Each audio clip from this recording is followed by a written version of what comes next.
واد يا برشامة. ايوه يا دكتور حونة. بعت حاجة النهاردة؟ لا يا دكتور، مفيش زبون دخل النهارده. اليوم شكله كده زي وشك فقر. روح هذا اعمل لك شغلانة بدل ما انت واقف كده. اعمل ايه بس يا دكتور؟ نزل ارفف دي وامسح تحتها وارجع روس الدواء تاني. ما انا لسه عاملهم امبارح. طب عملت الرف اللي جنبه؟ لا يا دكتور. ومستني ايه؟ ياض ما تشوف شغلك. حاضر يا دكتور. انا رايح البيت انام لي ساعتين، على الله اجي الاقيك واقف ما بتشتغلش. هتيجي تلاقيني نحلة بتلف في المكان. السلام عليكم يا ابني. وعليكم السلام يا حاجة. امال الدكتور فين؟ راح البيت ياما. طب يا ابني انا كنت عايزة حقنة. ما انا قلتلك يا حاجة الدكتور راح البيت. لا يا ابني انا عايزة حقنة.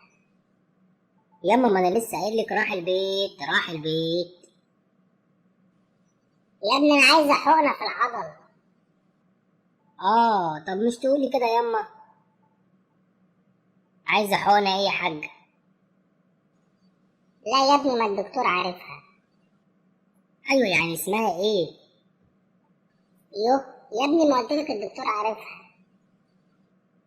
يعني انا اعمل ايه دلوقتي؟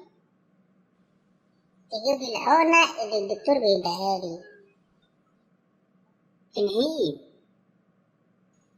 يا ابني الحقنة بتاعت العضل. انهون. انت يا ابني جديد هنا ولا ايه؟ الحقنة بتاعت البرد يا ابني. طب ما انا بسألك ياما حقنة ايه؟ ما كمل الاول. يا ابني ما هو اصل انا عايزة الدكتور هو اللي اداهالي. واشمعنى يعني الدكتور؟ ما انا بعرف ادي حقن. لا يا ابني ما انا ما بتكشفش على حد غريب. ايه ده؟ هو انت مرات الدكتور؟ مراته ايه يا ابني؟ اعوذ بالله، ده حتى ايده تقيله. طب امال ايه طيب؟ بص ما تشغلش بالك، انا هبقى اجي للدكتور في وقت تاني. السلام عليكم. بالسلامة يا ولية. السلام عليكم يا دكتور. وعليكم السلام ورحمة الله وبركاته. وحياة ابوك انا عاوز كورن فليكس. وده ايه ده كمان؟ يا عم ده هتلاقيه في السوبر ماركت.